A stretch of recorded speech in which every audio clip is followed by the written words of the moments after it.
What if you could sit down once a week with a colleague who's a flat-out warrior? This colleague wasn't a stud in dental school. He struggled. He returned to practice in his hometown, an area once labeled by USA Today as the second worst place to live economically in the United States.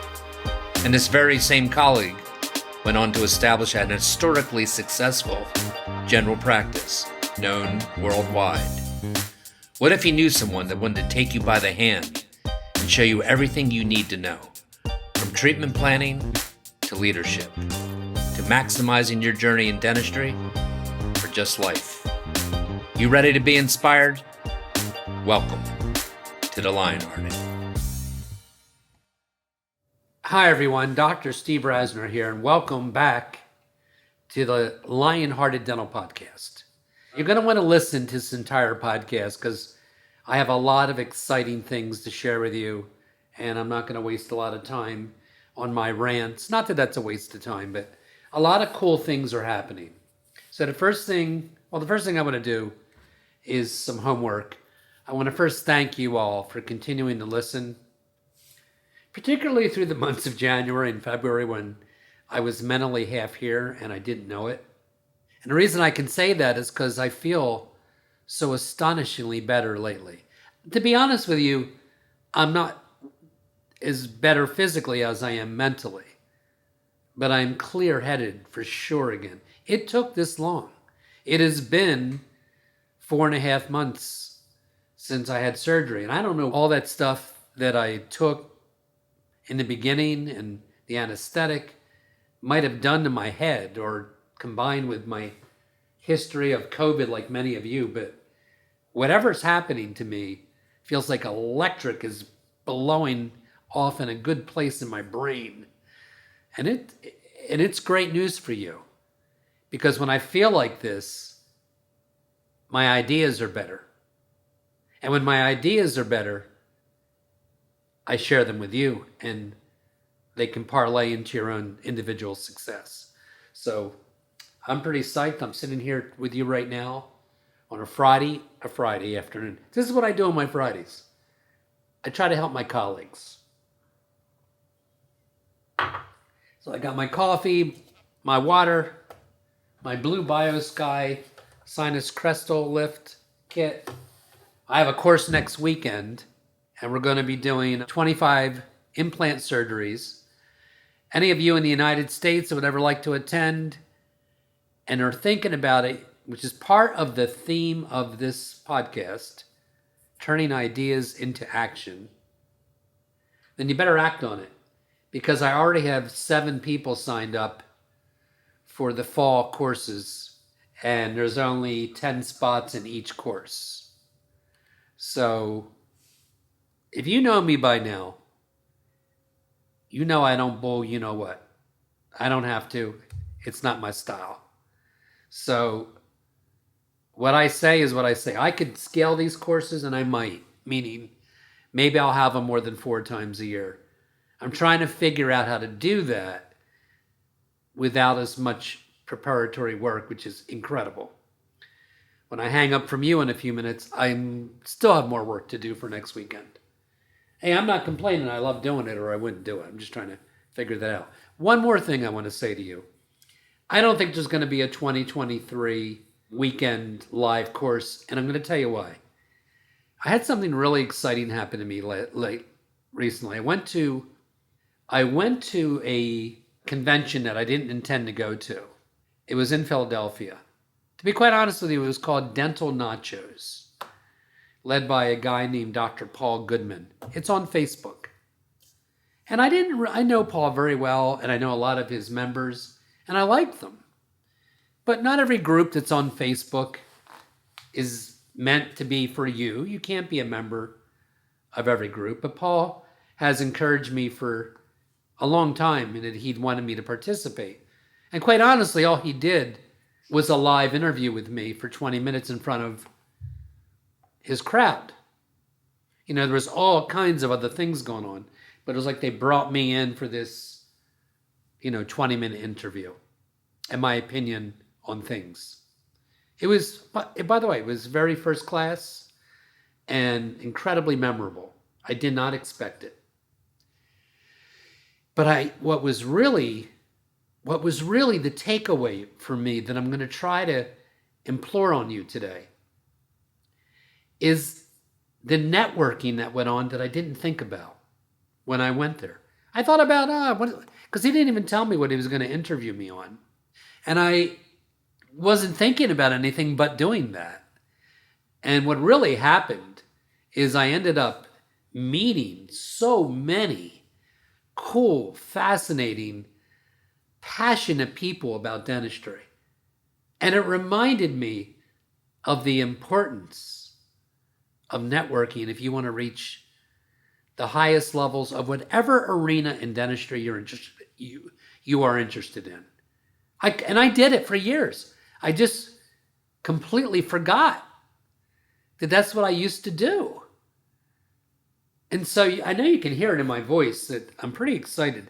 And I've got a lot of amazing ideas that I want to share with you before this podcast is over. I'm going to try to keep it a little shorter than I usually do. So let me back up. My number one intent is to give you ideas to take back to your practice and implement immediately to make your lives better.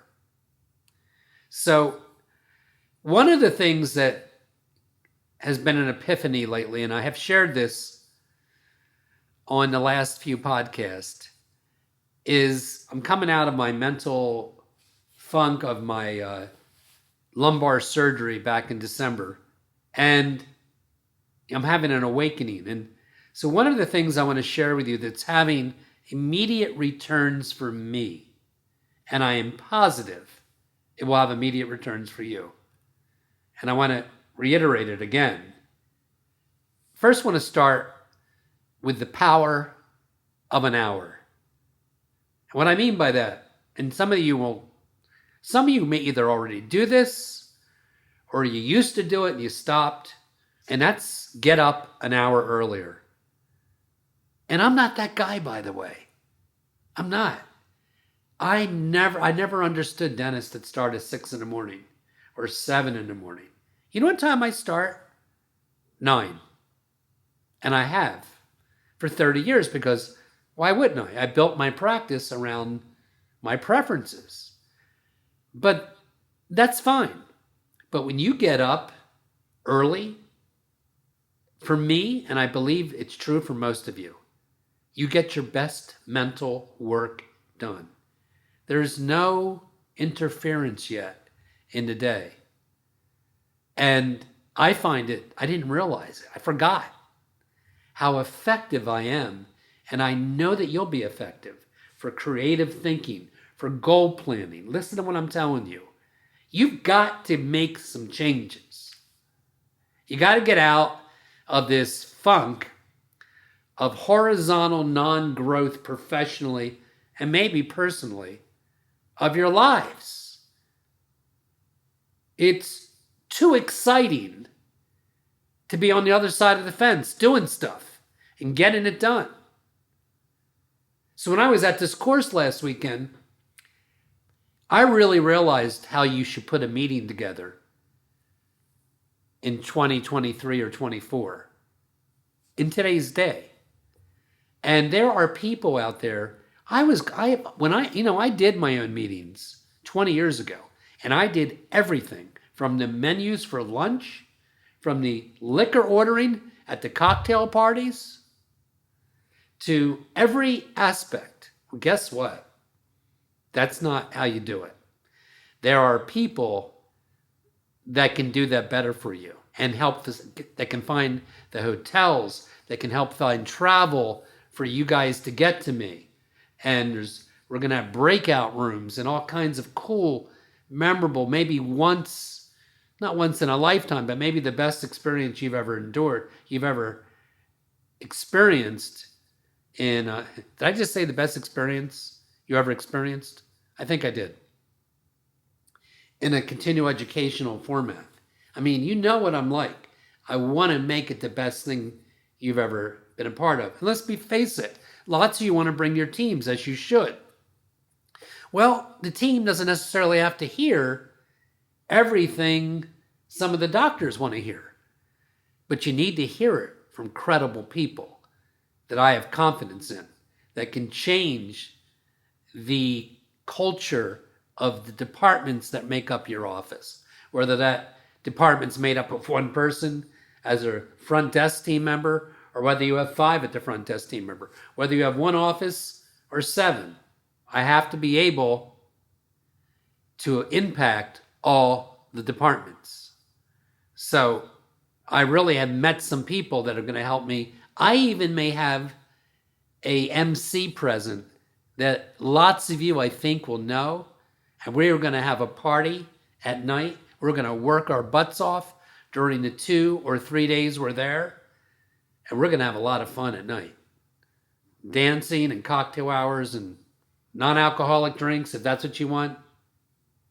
Alcohol drinks, if that's what you want. We're going to have both. But I want to go back. I know I'm going back and forth. So by getting up an hour early, the reason I did that, as you heard me say, was to reinstitute the morning meeting. And I need to tell you something honest. When I was telling you I was having those bad weeks and months, I would say from October through February, I mean it. And internally, and I know many of you know what I'm talking about. I had not experienced that. And to be fair to me a little bit, part of it was because I had constant pain. And I have less pain now. I have pain. But then, it went from the pain to the surgery to the post-surgical recovery. But a lot of it was me being lazy and not confronting what was wrong. Are you doing that? Is it possible that some of you right now that are in a funk, that the problem has become you? It's clearly what was most of my problem. I just wasn't dealing with the situations in my office. So what I did is I went in every day. Let me give you an example of a clear problem that was happening. A clear problem was that I was expecting when I got to my office, which I would get there at 5 and 9 or 9, my 9 o'clock patient would be brought back. They would get anesthetic, get the sedation and comfortable, and I would start 9:30 and already be, a half an hour behind for the 9 o'clock patient.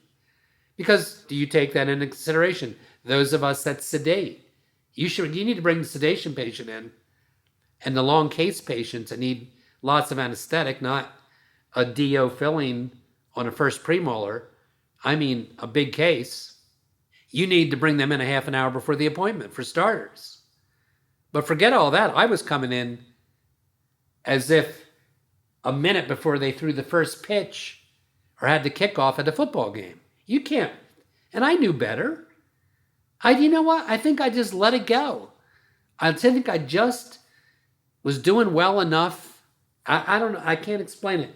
And I'm only being like this with you because I'm being vulnerable and I want to be honest. Steve Rasner with a $5 million a year practice, which I have, put it too long on automatic pilot. And it did hurt me. And not only did it hurt my revenues and my productivity, the worst part of it is it hurt the morale of the staff and me.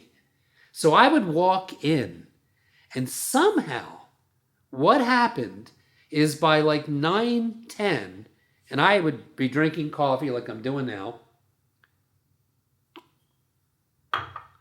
there would be 2 or 3 people in my doorway. I even did a podcast on it called The People in the Doorway. I did a podcast on the problem I'm recalling for you, and I was part of the problem because I was expecting this every day, and I didn't do anything to change it.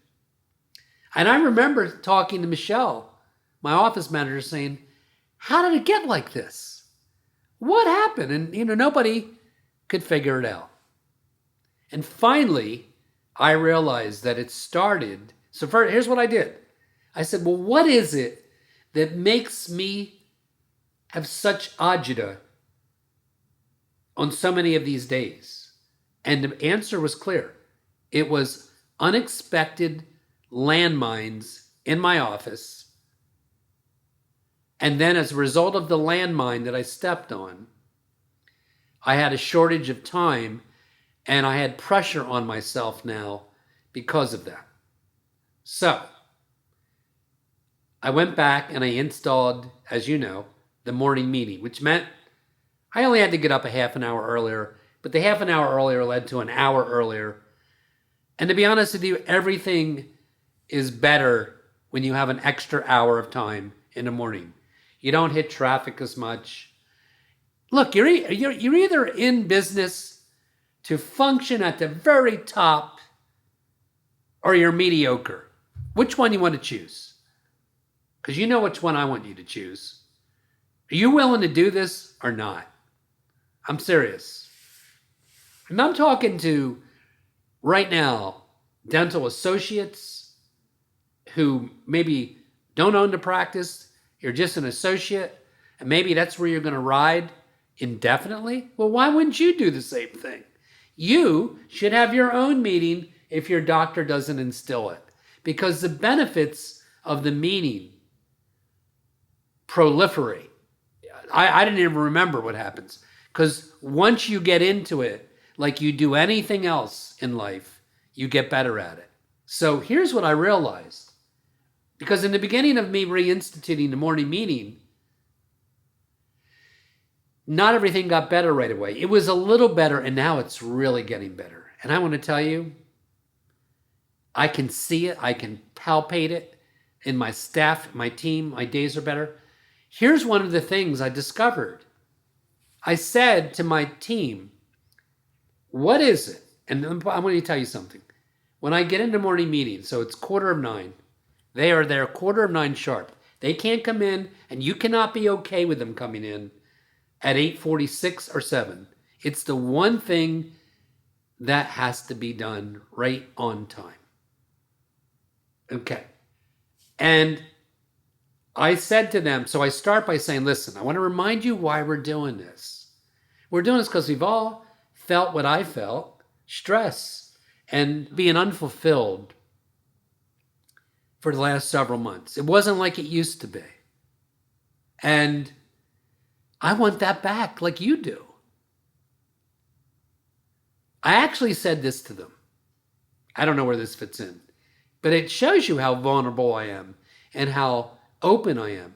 I said, do you know what this feels like to me lately? And I prefaced, I said, I know you're not my kids, obviously. You're not young enough to be my kids. Well, some of them are. But it feels like my own kids don't like me. And it feels awful. And I've never felt that in 42 years. And I know that I'm part of the problem, but I'm not all the problem. So I need you not just to stand here with an obligatory 15 minutes because I've asked for the meetings. I need you to be part of wanting this to be better. So I need you to look on that page of the hygiene schedules, of the clinical schedule on mine, the associate schedule. Who's on the side? Is this really doable? Are we going to run into anything? Is there any unknowns? So here's what happened next. We use a company which many of you use called Solution Reach to confirm our appointments. And I know there's other companies out there. And this is not a knock on Solution Reach. I'm sure it is very valuable in many practices, and I still have it in mine. But to my knowledge, Solution Reach can confirm beautifully, and they can do other things, but they can't tell you if there's a problem that the patient is having. And that is where I've been running into what I call landmines. In other words, I go to hygiene and there's a crown out. And maybe the crown is mine, it's not mine. It doesn't matter. The patient states most of the time that they told somebody that that was the case, or they didn't tell us. It doesn't matter. What if they're out of town? And I want to keep that patient and not make them drive back 3 hours, which many patients of mine do that. or worse, they need treatment, and it just happens about too many times. And so I changed the protocol in my office last week. And you should consider this if you are using an automated service. We did not abandon the service yet. And I don't know if we will or not. But I told my front desk team, I said, look, I know it's more work by a long shot. You need to ask the patients, is there anything going on that you want the doctor to take a look at? And I hear them saying that just as I'm talking to you right now. It is a little step in your ears right now. It is a huge step for mankind. I'm kidding. I was just thinking of the famous landing on the moon statement. No, but it's changed everything. Okay, so this week, here's what happened. I had a gentleman come in about 48 years old, and I am looking with them in the morning meeting. So how I do it is, okay, everybody, I make some announcements. I give them a little motivation and pump. I do. You should do it too.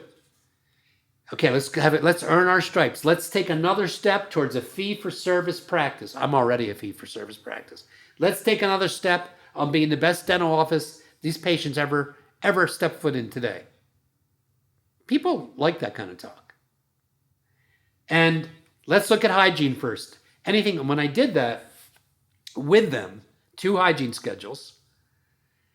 So I have 7 operatories in my office. There's 2 hygienes, 2 days a week, 3 hygienes. Oh my God, nightmare. 3 days a week. 2 days a week, 2 hygienists, 2 days a week, 3. And then I have the other ops. And I usually have 1 op where major production's going on. Your scheduler has to be like a PhD in understanding everything. Do you get me? If I'm in the middle of a 3-hour surgery, there can't be a new patient booked on the side. There can't be a patient in hygiene that has one of those big problems that hasn't been in since 2019. That's a lot to ask of your front. I get it. But you know what? Their high levels of success require a lot. I'm sorry. Anybody can be mediocre. I don't want mediocre, and my team can't be that either. So I noticed a guy that had not been in since 2019 or 20, right at the beginning of COVID. And I did a very complicated case on him of implants with an over-removable denture of a telescopic nature. And I had not done many of them. And it's called a Deutsche Bridge, made from Deutsche Dental Lab in Arizona. You want to know about I wrote an article on it in Dentistry Today about 3 years ago. An alternative to all-on cases. Now, there's bar overdenture cases. We all know there's different cases, but that you can do with removable zest locators, bars. This is none of that. It's telescopes. And be honest with you, it's pretty amazing. And I wanted to make sure, because that case was complicated. You have to be comfortable. You, doctor, also, not just your team, has to have no fear communication. Google it. You have to be empowered enough, and so do they, and I tell them this, to say what's on your mind, because it might make that day better. And I said, I need you to call back, because I said, does anybody know how he got back in the schedule? Because it doesn't feel right to me. He's not a regular patient, and bam, he's in my office. Did he call with a problem? And that's why he's in hygiene? Because you know that's what happens. Patient calls your office. There's a hygiene opening there, so they kill 2 birds with 1 stone, or they put them in hygiene first. And that philosophy is not wrong, but it is a landmine if there's all kinds of problems going on that you're expected to address in the middle of a surgery. There's a lot that we have to talk about, you and I, about scheduling and whatnot. So as it turned out, and so here's what's happening. I'm going back to my clinic after this meeting, and I don't really have any unknowns anymore.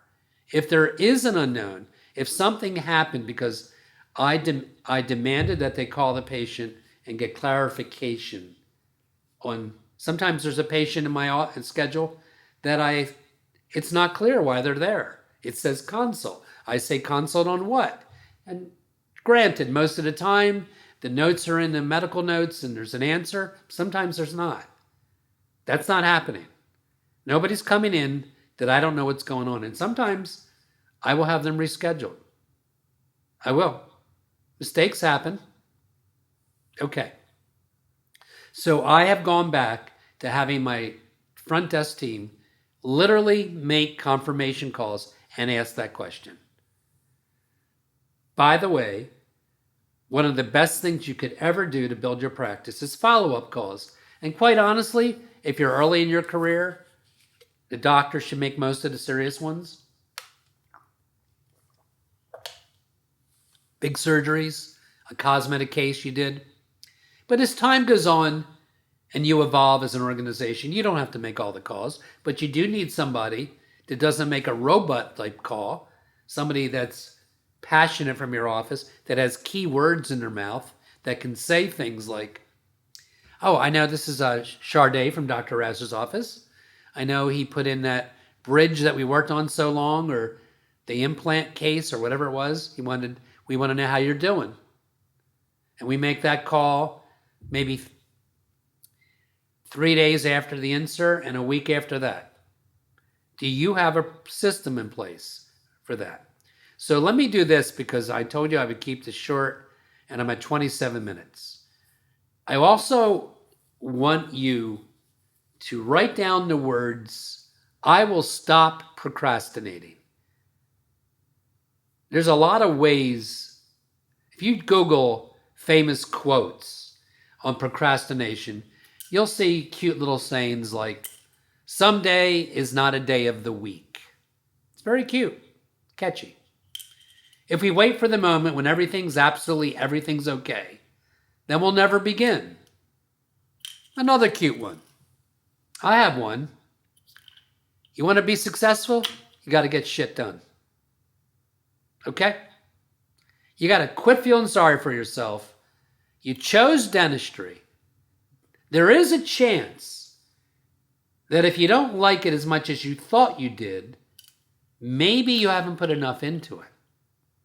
Maybe you got to stop hearing me tell you to get a sedation license and start acting on getting it done. That's number one. It's time to stop procrastinating. Think about, and I don't even mean just professionally. Professionally, you need to get an oral sedation permit. I may be collaborating, by the way. I got off the phone with a big organization, Rocky Mountain Sedation, and holding courses together in my office to help inspire those of you who don't have one to get one. Or a new skill, whether it's become amazing at root canal. Did you not know that we have one of the few professions where you don't have to go back to med school and go through 2 or 4 years? You can take continuums in today's world and become amazing, from everything from ortho to endo to obviously my favorite, surgical procedures for the GP. You need to write down network, network, network. And there's a saying about that I looked up, and it says, if you want to go somewhere, if you want to get somewhere, I added that, it's best to find someone who's already been there. Hear me? If you want to get somewhere, it's best to find someone who's already been there. Don't reinvent the wheel. It wastes too many years doing that. Which brings me to my last point. I would like those of you that are listening today to email me if you have any interest, and I've never said this before, so let me just be clear. My goal is, and I will accomplish this goal, is to have a live Lionhearted event. And I know I thought it would be in 2023. That's not going to happen. It's just too much to get it done at the level that I wanted to present it to you. But I am going to put together a concept I've heard about called a mastermind group.